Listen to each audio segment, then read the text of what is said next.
Olha aí, meu amigo, cada dia tá pior do que o outro. É impressionante. As notícias são cada vez mais caóticas. Olha como foi o dia de hoje. O dia que eu estou gravando este vídeo aqui, dia 9 de abril. Meu amigo, a situação ficou bastante pitoresca no dia de hoje, pelo menos por causa da reversão daquela questão do tarifaço do Donald Trump. Sim, ele falou que vai pausar isso aí por 90 dias.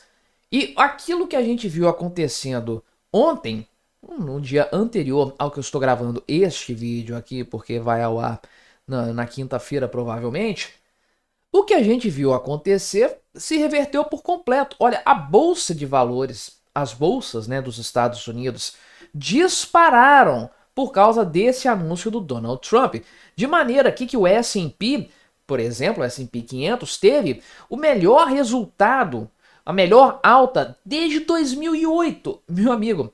Exatamente isso. Quase 20 anos depois, o S&P 500 voltou a ter um resultado tão exuberante assim por causa da fala do Donald Trump. De fato, meu amigo, é uma coisa impressionante. E aí, eu quero fazer neste vídeo um exercício especulativo para tentar entender qual que é a do Donald Trump nessa história. Isso aqui pode indicar, num primeiro momento, até por algumas coisas que o Donald Trump falou, que ele realmente se assustou com a repercussão das suas tarifas e voltou atrás bruscamente de tudo. Mas levanto uma outra hipótese aqui, que por acaso o Lula comentou algo parecido também, acredite ou não. Diz ele aqui, né, que essa guerra comercial é uma briga pessoal do Donald Trump com a China.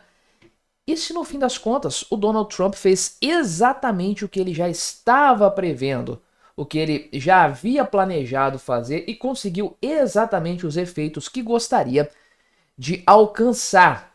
Porque se essa minha teoria estiver correta, e é especulativa, é puramente especulativa, você pode pensar nisso de diversas formas que o fundamento da opinião vai ser exatamente o mesmo. Tá todo mundo jogando no terreno da especulação neste momento, conforme eu falei em outro vídeo sobre o tema aqui também. Mas e se o objetivo do Donald Trump desde o começo fosse isso? Não mexer com nenhum outro país a não ser a China. Para quê? Para voltar a ter o protagonismo do comércio mundial? Vamos conversar sobre essa possibilidade então, mas antes não se esqueça de se inscrever no meu canal se você ainda não for inscrito, e se você quiser colaborar ainda mais com o meu trabalho, você pode se tornar membro patrocinador aqui do canal, com valores a partir de R$ 1,99 por mês. Você me ajuda bastante dessa forma, pode ter certeza disso. Passando brevemente aqui pelo cenário, Dow Jones subiu quase 8%, a Nasdaq subiu 12%, o S&P mais de 9%, o mundo aqui realmente dando aquela bagunça toda, mas veja o quanto que as bolsas norte-americanas se valorizaram e a brasileira também no meio dessa história. Bolsa chinesa também, olha aqui, embora grande parte do mundo ocidental, Europa aqui principalmente, Japão também, tenha continuado em queda no dia de hoje, mas as bolsas norte-americanas dispararam consideravelmente, é impressionante isso aqui. Tudo porque o Donald Trump falou que vai pausar por 90 dias a imposição de tarifas de comércio, exceto aqueles 10%, se eu não me engano, que ele tinha falado. Isso aqui vai se aplicar a todos os países que não retaliaram os Estados Unidos, ou seja, não se aplica à China, basicamente. Esse é o ponto. O foco maior dessa guerra tarifária está entre Estados Unidos e China, realmente. Estados Unidos impuseram 104% de tarifas. A China falou que vai retaliar e vai ficar mais ou menos nesse patamar, ou seja, praticamente inviabilizando o comércio entre esses dois países. E aí realmente ficou aquela coisa, né? Aquela sensação de que o Donald Trump, na verdade, não sabe muito bem o que está fazendo, né? Tem gente que falou aqui, né, que o Donald Trump capitulou em relação aos mercados, né? Que ele teve que retroceder de maneira geral nesse sentido aí. E o Donald Trump falou aqui que as pessoas estavam exagerando, na verdade, né? Ele até falou aqui que é preciso ter algum grau de flexibilidade.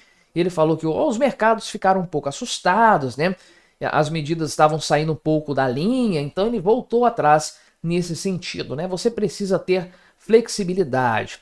Pois bem, mas será que é isso mesmo? Eu vou trazer uma outra hipótese aqui então, para a gente especular nesse vídeo um pouquinho. Veja aqui a realidade de Estados Unidos versus China em matéria de comércio mundial. As duas maiores economias do mundo, as mais relevantes, portanto. Veja que em 2000, né, no final do século passado, do milênio passado, os Estados Unidos eram o maior parceiro comercial do mundo. Aqui em azul são os países que têm os Estados Unidos como principal parceiro comercial. Em vermelho são os países que têm a China como maior parceiro comercial. Então veja aqui que a China, beleza, né? Tinha um grande comércio com muita gente e muitos países aqui, você pode ver Cuba, Irã, né? Países que não têm uma boa relação com os Estados Unidos de forma geral. Mas, majoritariamente, o mundo comercializava mais com os Estados Unidos. Agora, em 2024, caramba, assim, é impressionante o quanto que a China se tornou o maior parceiro comercial de quase todo o mundo. Você vê aqui o Iraque, que não... O Iraque, bem, enfim, né? Paraguai, sendo um ponto fora da curva aqui na América Latina, junto com essa parte aqui também, até pela proximidade, né? Mas veja que grande parte da Europa aqui tem a China como o maior parceiro comercial e não os Estados Unidos. Pois é, acho engraçado aqui a Groenlândia ser contabilizada separadamente da Dinamarca, né? Mas enfim, vou pressupor que esse gráfico está certo. O cenário virou consideravelmente, embora a diferença de valores não seja tão substancial assim, mas né, o cenário virou de qualquer forma. E aí a gente entra na questão, isso aqui é relevante de fato? Eu acho que não. Os Estados Unidos continuam tendo a maior economia do mundo porque eles se mantêm bastante. O país é muito robusto do ponto de vista econômico. Essa dependência aqui de ter relações comerciais e, enfim, para mim isso aqui não significa muita coisa. Mas pode significar muita coisa para o Donald Trump, sim. E se o objetivo dele sempre fosse atacar a China no final das contas? Se esse fosse o objetivo dele, talvez ele tenha dado uma grande pernada na China nessa história. Por quê? Pense comigo. Donald Trump impôs tarifas para todo mundo, o tarifaço que deixou todo mundo louco, todo mundo insano. E aí, segundo o próprio governo, 50 países já tinham procurado o governo, né, a Casa Branca, para negociar tarifas e sair desse tarifaço, negociar condições mais favoráveis, né? Vamos aí abrir um pouco mais os nossos mercados para os produtos americanos, vamos ter uma contrapartida nisso aí e etc. O que aconteceu com a China e com as expectativas em relação à China quando veio esse tarifaço? Bem, todo mundo falou, o Yuan vai substituir o dólar. O dólar amanhã acabou, não existe mais. China, maior parceiro comercial do universo, vai inundar o mundo com produtos chineses e não sei mais o que, aquela coisa toda. Pois bem, esse era o cenário que estava pintado então naquele momento. Donald Trump fechou os Estados Unidos, colocou um muro ao redor dos Estados Unidos, não vai vender, não vai comprar de ninguém. Acabou, a China vai bombar. A China entendeu dessa forma também e dobrou a aposta contra os Estados Unidos, aumentando, elevando as suas tarifas. Já pensando o seguinte, agora a gente se torna o maior país em matéria de comércio mundial. Vamos conquistar a Europa, a própria América do Norte, né? Os Estados Unidos vão perder o México e o Canadá nessa brincadeira. Pois bem, no dia seguinte dessa confusão, do sangramento dos mercados, Donald Trump vem e fala, não, vou suspender tudo em 90 dias, não vai ter aumento de tarifa para ninguém, só para a China. Caramba, e aí, cadê o plano? Cadê essa história de que o Yuan vai se tornar a moeda mais forte, mais resiliente?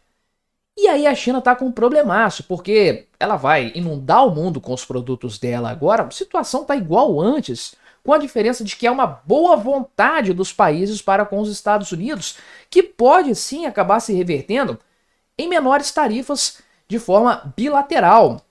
Ou seja, os Estados Unidos não vão aumentar tarifas e os países vão reduzir, aumentando o comércio entre esses países e reduzindo com a China eventualmente, sendo que a China elevou a sua própria muralha contra os Estados Unidos. Então ela deixa de fazer comércio com os Estados Unidos sem ter uma contrapartida substancial com os outros países neste atual cenário. Se esse realmente foi o plano do Donald Trump desde o princípio, acho sim que ele deu uma pernada no governo chinês. E eu acho que a China não estava preparada para um cenário, porque, convenhamos, todo mundo foi pego de surpresa com isso aqui. O real estava sendo cotado, aliás, o dólar estava sendo cotado a R$ 6 e um pouco mais no começo do dia de hoje. Depois que o Donald Trump reverteu esse negócio do tarifaço, caiu para 5,85. Uma queda aí de 20 centavos. Impressionante, né? Até mais do que 20 centavos. Ou seja, ninguém estava esperando por isso. Suponho que o governo da China também não foram pegos com a calça na mão.